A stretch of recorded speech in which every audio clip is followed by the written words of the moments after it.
बिस्मिल्लाहिर्रहमानिर्रहीम। नाज़रीन अस्सलाम वालेकुम, मैं हूँ इमरान वसीम। नाज़रीन, आज की वीडियो का आगाज़ सुप्रीम कोर्ट की ख़बर के साथ करेंगे। आज भी सुप्रीम कोर्ट में सदर मुमलिकत आरिफ अलवी की जानिब से सेनेट का इलेक्शन ओपन बैलेट के ज़रिए कराने के मामले पर जो रेफरेंस भेजा गया उसकी समाअत हुई है। अटॉर्नी जनरल खालिद जावेद खान साहब की जानिब से आज की समाअत में बड़े दिलचस्प दलाइल दिए गए, बड़े कन्विंसिंग दलाइल दिए गए। आज की अदालती कार्रवाई में जज साहबान की जानिब से जो रिमार्क्स दिए गए और जो दलाइल दिए गए अटॉर्नी जनरल खालिद जावेद खान साहब की जानिब से, उन्हें सुनने के बाद बज़ाहिर ऐसा लगता है कि सदारती रेफरेंस पर हुकूमत की कामयाबी के रोशन इम्कानात मौजूद हैं। इस खबर की तफसीलात आप नाज़रीन के साथ शेयर करेंगे। इसके अलावा इस्लामाबाद हाई कोर्ट से दो अहम खबरें हैं, एक सिंथिया डेरीची और रहमान मलिक के हवाले से और दूसरी खबर फैसल वाडा की नाहली के हवाले से है। ये दो खबरें भी आप नाज़रीन के साथ शेयर करेंगे। तो वीडियो का बाकायदा आगाज़ करते हैं सुप्रीम कोर्ट की खबर के साथ। आज चीफ जस्टिस की सरबराही में 5 रुकनी लार्जर बेंच ने सेनेट का इलेक्शन ओपन बैलेट के जरिए कराने के मामले पर सदारती रेफरेंस की समाअत की है। अटॉर्नी जनरल खालिद जावेद खान साहब की जानिब से आज भी सदारती रेफरेंस की सपोर्ट में दलाइल दिए गए हैं। आज जब अदालती कार्रवाई का आगाज़ हुआ तो अटॉर्नी जनरल खालिद जावेद खान साहब की जानिब से अपने दलाइल का आगाज़ यूँ किया गया। खालिद जावेद खान साहब का यह कहना था कि गुज़िश्ता रोज़ की समाअत पर जस्टिस याहिया अफरीदी की जानिब से जो सवाल उठाया गया था कि यह एक सियासी मामला है, इस पर फैसला जो है वो पार्लियामेंट को करना चाहिए। तो इस अदालती सवाल पर मैं 5 मिनट जो है अपने दलाइल देना चाहूँगा। अटॉर्नी जनरल की जानिब से अदालत को ये बताया गया कि ये जो कहा गया है जस्टिस याहिया अफरीदी की जानिब से कि इस रेफरेंस में मोरालिटी का सवाल उठाया गया है। अटॉर्नी जनरल खालिद जावेद का ये कहना था कि अदालत ने रेफरेंस का फ़ैसला जो है वो मोरालिटी के सवाल पर नहीं करना, बल्कि इस रेफरेंस में जो आइनी और कानूनी सवाल उठाया गया है उस आइनी और कानूनी सवाल पर अदालत ने अपनी राय देनी है। इसके बाद अटॉर्नी जनरल खालिद जावेद खान साहब ने अदालत सुप्रीम कोर्ट के जो अख्तियारात हैं वो अदालत के सामने बयान किए। अटॉर्नी जनरल खालिद जावेद का ये कहना था कि आइन के तहत सुप्रीम कोर्ट की एक ओरिजिनल जुरिस्डिक्शन होती है जो कि आइन के आर्टिकल 184(3) के तहत आती है। दूसरी जुरिस्डिक्शन जो है वो सुप्रीम कोर्ट की वो एपलेट जुरिस्डिक्शन है जिसमें आइन के आर्टिकल 185(3) को इन्वोक किया जाता है। और तीसरी जो सुप्रीम कोर्ट की जुरिस्डिक्शन है वो आर्टिकल 186 की है, 186 की है, जो सुप्रीम कोर्ट की एडवाइजरी जुरिस्डिक्शन है। यहाँ पर अटॉर्नी जनरल का ये कहना था कि आइन के आर्टिकल 186 के तहत सदर मुमलिकत की जानिब से किसी भी आइनी और कानूनी नुक्ते पर राय लेने के लिए सुप्रीम कोर्ट को रेफरेंस भेजा जा सकता है, क्योंकि ऐसे रेफरेंस में अदालत से किसी आइनी और कानूनी नुक्ते की तशरीह के हवाले से जो है वो सवाल उठाया जाता है। अटॉर्नी जनरल का अदालत को ये कहना था कि आर्टिकल 186 के तहत किसी भी आइन के किसी आर्टिकल की या किसी भी कानून की तशरीह करने का जो अख्तियार है वो सुप्रीम कोर्ट के पास है। पार्लियामेंट जो है वो आइन में तरमीम कर सकती है, पार्लियामेंट कानून बना सकती है, लेकिन पार्लियामेंट जो है किसी कानून की तशरीह नहीं कर सकती, पार्लियामेंट आइन के किसी आर्टिकल की तशरीह नहीं कर सकती। ये सोली जो अख्तियार है वो सुप्रीम कोर्ट ऑफ पाकिस्तान का है। इसके बाद जस्टिस इजाज़ुल एहसन की जानिब से ये कहा गया कि आपकी बात दुरुस्त है कि कानून बनाना, आइन में तरमीम करना पार्लियामेंट का अख्तियार है। और यहाँ पर जो मामला भेजा गया है, यहाँ पर आर्टिकल 226 की तशरीह का मामला भेजा गया है। और यहाँ पर ये चीज़ सामने आ रही है कि आर्टिकल 226 की एक तशरीह जो है वो हुकूमत की जानिब से की जा रही है, जबकि दूसरी तशरीह जो है जो दूसरे स्टेक होल्डर्स हैं, जो अपोजिशन की जमातें हैं, उनकी जानिब से की जा रही हैं। तो इसलिए मामला सुप्रीम कोर्ट को रेफ़र किया गया है सदारती रेफरेंस के ज़रिए कि आइन के आर्टिकल 226 का इतलाक़ आया कि सेनेट के इलेक्शन पर होगा या नहीं होगा, क्योंकि तशरीह करने का अख्तियार जो है वो आइन के तहत सुप्रीम कोर्ट ऑफ पाकिस्तान को दिया गया है। इसके बाद अटॉर्नी जनरल खालिद जावेद का ये कहना था कि तशरीह का अख्तियार किसी सूरत भी जो है वो अदालत उज़्मा से नहीं लिया जा सकता। जस्टिस गुलजार अहमद ने कहा कि आइन का आर्टिकल 186 जो है वो बड़ा मुनफरिद है और अपनी अलग जुरिस्डिक्शन के हवाले से बड़ा वाज़ेह है। इसके बाद यही जस्टिस याहिया अफरीदी ने यह कहा कि मेरा जो सवाल था गुज़िश्ता रोज़ कि यह सियासी मामला है, इसमें मोरालिटी का सवाल उठाया गया है, इसको पार्लियामेंट में तय करना चाहिए। मेरे सवाल का मकसद ये था कि इस किस्म के सियासी मामलात पर सुप्रीम कोर्ट को इंतहाई मोहतात रवैया अडॉप्ट करना चाहिए।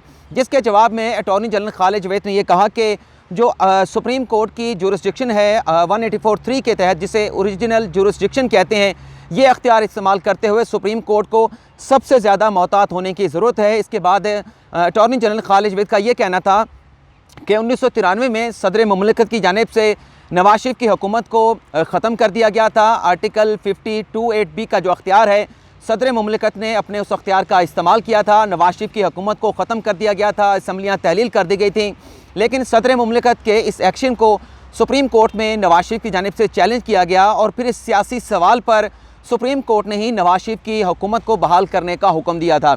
आपके आगे अटॉर्नी जनरल का ये कहना था कि अगर कल को कोई बंदा ये डिक्लेयर कर दे कि मुल्क में खिलाफत का निज़ाम नाफिज किया जाएगा और वो ख़ुद को खलीफा डिक्लेयर कर दे तो सुप्रीम कोर्ट इस बात की कभी भी इजाज़त नहीं देगी। तो इसके बाद जस्टिस इजाज़ुल हसन का ये कहना था कि अगर सुप्रीम कोर्ट आइन के आर्टिकल 226 की तशरीह कर देती है तो सुप्रीम कोर्ट की तशरीह के बाद तमाम लोग जो हैं वो इस तशरीह के पाबंद होंगे। आगे चल के अटॉर्नी जनरल खालिद जावेद खान साहब का ये कहना था कि सदर मुमलिकत, वज़ीर आज़म, स्पीकर का जो इलेक्शन होता है आइन के तहत ये इलेक्शन कराया जाता है, लेकिन इस इलेक्शन को हो जाने के बाद किसी भी फोरम पर चैलेंज नहीं किया जा सकता। आगे उनका ये कहना था अटॉर्नी जनरल का कि अगर आइन के आर्टिकल 226 का इतलाक़ तमाम इलेक्शन के ऊपर होता है तो फिर इस सूरत में कामा कमेटियों के जो इलेक्शन होते हैं उसमें तो बैठ कर बड़े इत्तफ़ाक़ राय के साथ जो कमेटी का चेयरमैन होता है उसे मुंतखब कर लिया जाता है। अगर आइन के आर्टिकल 226 का इतलाक़ तमाम इलेक्शन पर कर दिया जाए तो फिर कामा कमेटियों में चेयरमैन का जो इंतखाब हो वो भी खुफिया वोटिंग के ज़रिए होना चाहिए।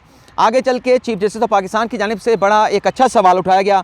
चीफ जस्टिस का ये कहना था, लगता यह है कि जहाँ आइन में तरीक़ाकार किसी भी इलेक्शन का बता दिया गया है तो वो इलेक्शन जो है वो आइन के अंडर आता है, और जहाँ इलेक्शन का तरीक़ाकार आइन में वाज़ेह नहीं किया गया तो उसका तरीक़ाकार जो है वो आइन में अपना कानून में बता दिया गया है।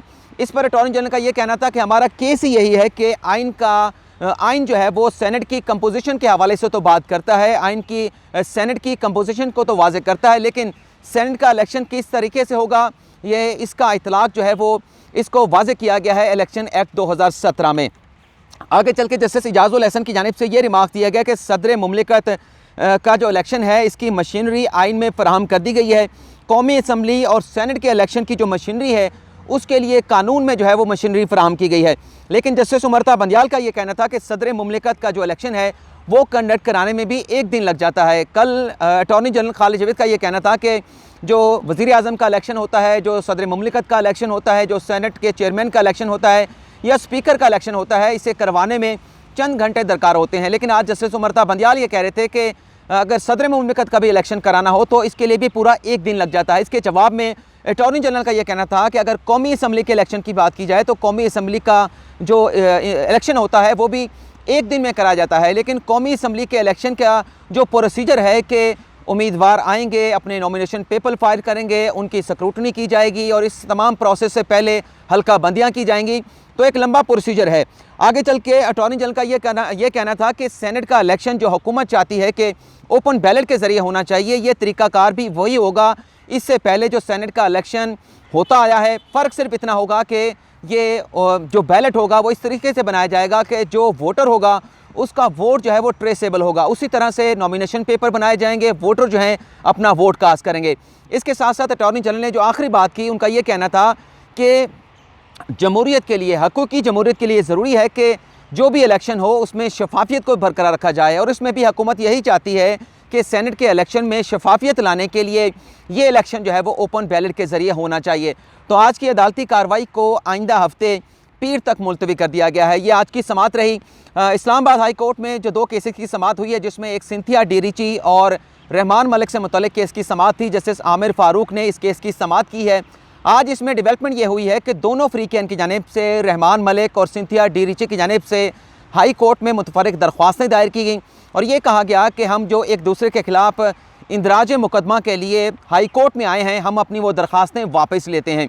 तो आज दोनों दरख्वास्तों को, सिंथिया डेरिची और रहमान मलिक की इन दरख्वास्तों को अदालत ने एक्सेप्ट कर लिया है और एक दूसरे के ख़िलाफ़ इंदराज मुकदमा की जो दरख्वास्तें हैं वो इस्लामाबाद हाई कोर्ट की जानिब से वापस कर दी गई हैं।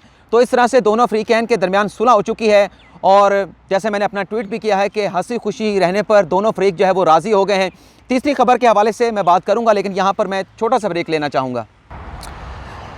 हाँ तो नाज़रीन, अब बात कर लेते हैं जो इस्लामाबाद हाई कोर्ट में फैसल वाडा की नाहली से मुतल्लिक केस की समात हुई है। जस्टिस आमिर फारूक ने इस केस की समात की है।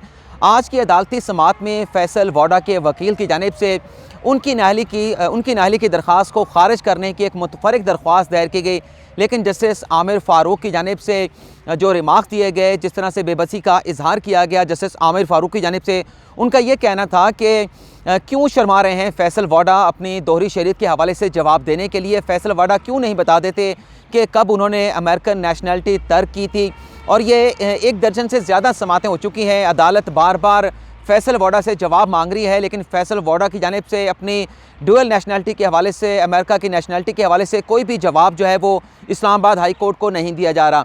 जस्टिस आमिर फ़ारूक का ये कहना था कि अगर हम आखिरी मौका देते हैं फैसल वोडा को, अगर वो अपना जवाब नहीं देते तो हमारे पास जो इलेक्शन कमीशन का रिकॉर्ड आ चुका है, उस रिकॉर्ड को देखने के बाद हम इस डिस्क्वालिफिकेशन का जो मुकदमा है इसका हम फैसला सुना देंगे।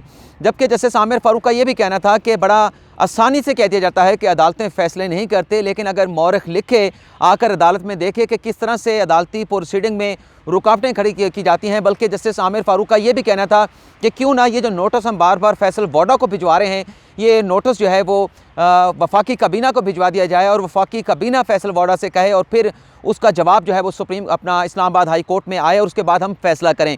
तो आज की ये अदालती कार्रवाई इस्लामाबाद हाई कोर्ट में रही। फैसल वोडा की नाअहली के हवाले से एक और मौका दिया गया है फैसल वोडा को कि वो जो भी उनका जवाब है ड्यूल नेशनली अमेरिका की नेशनलिटी तर्क करने के हवाले से वो इस्लामाबाद हाई कोर्ट में जमा कराएं। बसूरत दीगर फिर supreme court Islamabad high court जो है वो इलेक्शन कमीशन का रिकॉर्ड देखने के बाद उनकी जो नाअहली का मुकदमा है उसका फ़ैसला सुना देगी।